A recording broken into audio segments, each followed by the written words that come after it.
जय श्री कृष्ण। स्वागत है आप सभी का मेरे हरिओम शर्मा ब्रजवासी यूट्यूब चैनल पर। योगिनी एकादशी व्रत कथा, पूजा विधि, महत्व और साथ ही धन प्राप्ति का महाउपाय, ये संपूर्ण जानकारी आपको इस वीडियो के माध्यम से प्राप्त होगी। हिंदू धर्म ग्रंथों में हर एकादशी का अपना अलग महत्व होता है। इन्हीं अलग अलग विशेषताओं के कारण इनके नाम भी अलग अलग होते हैं। प्रत्येक वर्ष में 24 एकादशी आती हैं, जिसमें से अधिक मास की 2 एकादशी और मिलाकर के 26 एकादशी हो जाती हैं। इन्हीं एकादशियों में से एक योगिनी एकादशी की कथा मैं सुनाने जा रहा हूँ। सुबह के समय स्नान के बाद में भगवान विष्णु को स्नान कराएं। तुलसी पत्र ओम नमो भगवते वासुदेवाय नमः मंत्र का जाप करते हुए भगवान के सामने अर्पण करें। तुलसी में अगर मंजरी साथ हो तो महत्व और ज़्यादा बढ़ जाता है। एकादशी का व्रत करने से समस्त पापों का नाश हो जाता है और इस लोक में अनेक प्रकार के सुखों की प्राप्ति होती है। अंत में विष्णु लोक को इंसान जाता है।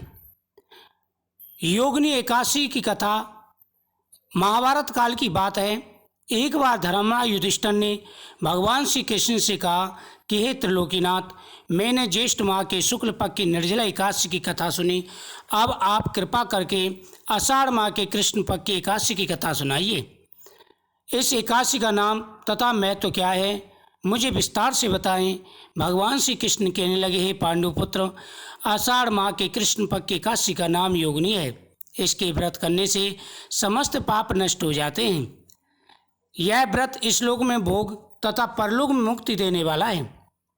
हे अर्जुन, यह एकादशी तीनों लोकों में प्रसिद्ध है। इसके व्रत से सभी पाप नष्ट हो जाते हैं। पुराणों में वर्णित एक कथा में सुनाता हूँ। कुबेर नाम का एक राजा अलकापुरी नाम की नगरी में राज्य करता था। वह शिव भक्त था। उनका हेममाली नाम का एक यज्ञ सेवक था जो पूजा के लिए फूल लाया करता था। हेममाली की विशालाक्षी नाम की अति सुंदर स्त्री थी। एक दिन वह मानसरोवर से पुष्प लाया, किंतु कामशक्त होने के कारण पुष्पों को रखकर अपनी स्त्री के पास रह गया। हेममाली की राह देखते देखते जब राजा कुबेर को दोपहर हो गई तो उसने क्रोधपूर्वक अपने सेवकों को आज्ञा दी, तुम लोग जाकर पता लगाओ हेममाली अभी तक पुष्प लेकर क्यों नहीं आया। जब सेवकों ने उसका पता लगाया तो राजा के पास जाकर बोले, हे राजन, वह हेममाली अपनी स्त्री के साथ घर पर है। इस बात को सुनकर राजा कुबेर ने हेममाली को बुलाने की आज्ञा दी। डर से कांपता हुआ हेममाली राजा के सामने उपस्थित हुआ। उसे देखकर कुबेर को अत्यंत क्रोध आया और उसके होठ फड़कने लगी। कुबेर ने कहा कि अरे पापी अधम, तूने मेरे परम पूज्य देवों के देव महादेव का अपमान किया है।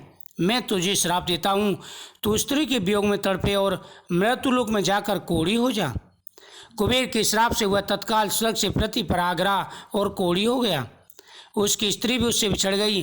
मृत्युलोक में आकर उसने भयंकर कष्ट भोगे, किंतु शिव की कृपा से उसकी बुद्धि मलिन न हुई और उसे पूर्व जन्म की सुध रही। अनेक कष्टों को भुगता हुआ तथा अपने पूर्व जन्म के कर्मों को याद करता हुआ वह हिमालय की पर्वत पर चल पड़ा। चलते चलते वह मार्कंडेय ऋषि के आश्रम में जा पहुंचा। वह ऋषि अत्यंत वृद्ध तपस्वी थे। वह एक दूसरे के ब्रह्मा के समान प्रतीत हो रहे थे और उनका वह आश्रम ब्रह्मा की सभा के समान शोभा पा रहा था। ऋषि को देखकर हेममाली वहां गया और उन्हें प्रणाम करके उनके चरणों में गिर पड़ा। हेममाली को देखकर मार्कंडेय ऋषि ने कहा, तूने कौन से निष्कृत कर्म किए हैं जिससे तू कोढ़ी हुआ और भयंकर कष्ट भोग रहा है। महर्षि की बात सुनकर हेममाली बोला कि हे मुनिश्रेष्ठ, मैं राजा कुबेर का अनुचर था। मेरा नाम हेममाली है। मैं प्रतिदिन सरोवर से फूल लाकर शिव पूजा के समय दिया करता था। एक दिन पत्नी के साथ सुख में फंस जाने के कारण मुझे समय का ज्ञान नहीं रहा और दोपहर तक पुष्प ना पहुंचा सका। तब उन्होंने मुझे श्राप दिया कि तू अपनी स्त्री का वियोग सह और मृत्युलोक में जाकर कोढ़ी बन जा। इस कारण मैं कोढ़ी हो गया हूँ तथा पृथ्वी पर आकर भयंकर कष्ट भोग रहा हूँ। अतः आप कृपा करके कोई उपाय बताइए। मार्कंडेय ऋषि ने कहा कि हे माली, तूने मेरे सम्मुख सत्य वचन कहे हैं, इसलिए मैं तेरे से उद्धार के लिए एक व्रत बताता हूँ। यदि तू आषाढ़ माह के कृष्ण पक्की योगिनी नामक एकादशी का व्रत करेगा, तेरे पाप नष्ट हो जाएंगे। महर्षि के वचन सुनकर हेममाली अति प्रसन्न हुआ। उनके वचनों के अनुसार योगिनी एकादशी का विधि पूर्वक व्रत करने लगा। इस व्रत के प्रभाव से वह अपने पुराने स्वरूप में आ गया और अपनी स्त्री के साथ शुभ होकर रहने लगा। इस दिन भगवान के सामने तुलसी पत्र चढ़ाने से धन प्राप्ति के योग बन जाते हैं। भगवान के सामने चौमुखी दीपक जलाएं।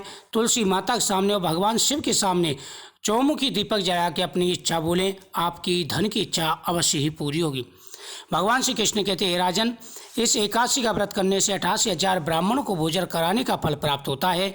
सभी पाप नष्ट हो जाते हैं और इंसान को अनेक प्रकार के सुख सुविधाएं, धन प्राप्ति होती है, अंत में वैकुंठ लोक की प्राप्ति होती है। ओम नमो भगवते